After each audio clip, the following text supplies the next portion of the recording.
दोस्तों, आज की मेरी कहानी है एक ब्राह्मण और यमदूत की कहानी। किसी गांव में एक बुद्धिमान ब्राह्मण रहता था। उसका एक दोस्त था जो एक पैर से लंगड़ा तथा बहरा था। वह दूसरे गांव में रहता था। एक दिन वह ज्ञानी ब्राह्मण अपने बचपन के दोस्त से मिलने के लिए घर से निकला। उसके दोस्त का घर काफी दूर था। वह ब्राह्मण रास्ते में जा ही रहा था कि उसे अचानक एक हष्ट-पुष्ट आदमी दिखाई दिया। वह भी उस ब्राह्मण के साथ चलने लगा। तो वह ब्राह्मण उस मनुष्य का नाम पूछता है, तो वह अपना नाम महाकाल बताता है।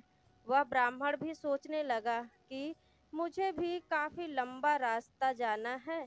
चलो एक साथ मिल गया, जिससे रास्ता आसानी से कट जाएगा।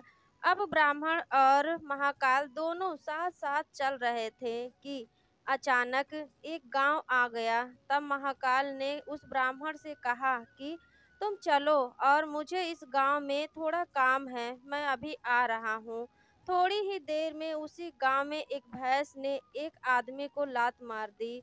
थोड़ी ही देर में महाकाल उस ब्राह्मण के पास आ गया और बोला कि चलो। फिर वह ब्राह्मण उस महाकाल के साथ चलने लगा। थोड़ी दूर जाने पर फिर एक गांव आया तो महाकाल उस ब्राह्मण से बोला कि मुझे इस गांव में थोड़ा काम है, मैं अभी आ रहा हूँ। थोड़ी ही देर में उस गांव में आग लग गई। वह ब्राह्मण सोचने लगा कि यह आदमी जहाँ जहाँ जाता है तो वहाँ पर कोई न कोई घटना जरूर घटती है। अतः वह ब्राह्मण महाकाल से पूछ लिया कि भाई तुम कौन हो।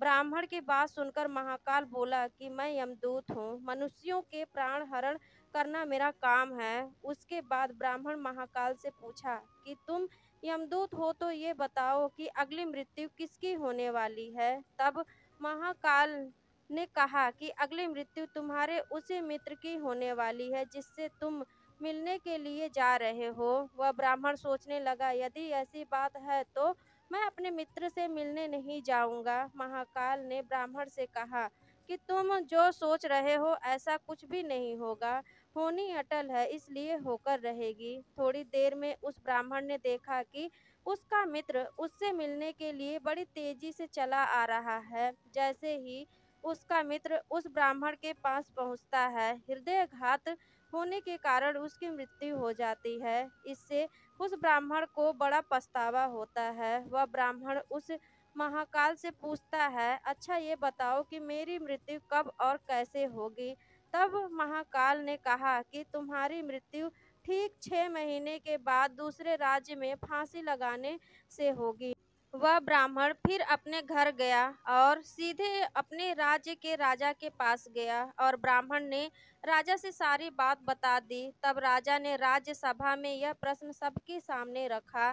तब उस राज्य सभा में यह फैसला लिया गया कि यदि ऐसी बात है तो वह ब्राह्मण इसी राजमहल में 6 महीने तक रहेगा। राजा ने ब्राह्मण के लिए राजमहल में ही व्यवस्था करवा दी।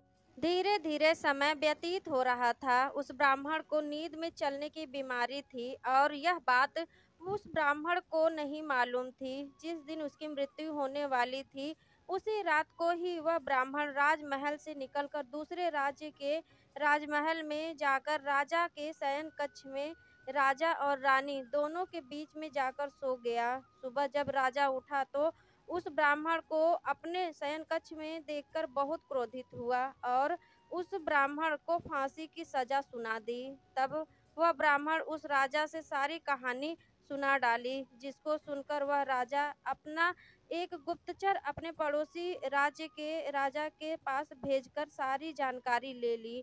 जिसको सुनकर वह राजा अपने फैसले पर बहुत पछता रहा था।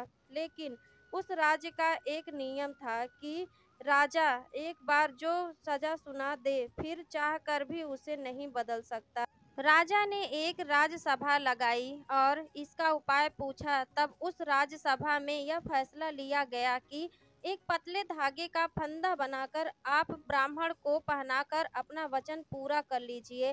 फंदा पतला होने के कारण ब्राह्मण की मृत्यु भी नहीं होगी और आपके फैसले की लाज भी बच जाएगी। तब एक पतले-पतले धागे से फांसी का फंदा बनाया गया और उसके अगले दिन ब्राह्मण के गले में डाल दिया गया और फंदे को खींच दिया गया। सभी ने यह सोचा कि ब्राह्मण को कुछ नहीं होगा, लेकिन उस पतले धागे की वजह से ब्राह्मण का गला कट गया और खून तेजी से निकलने लगा।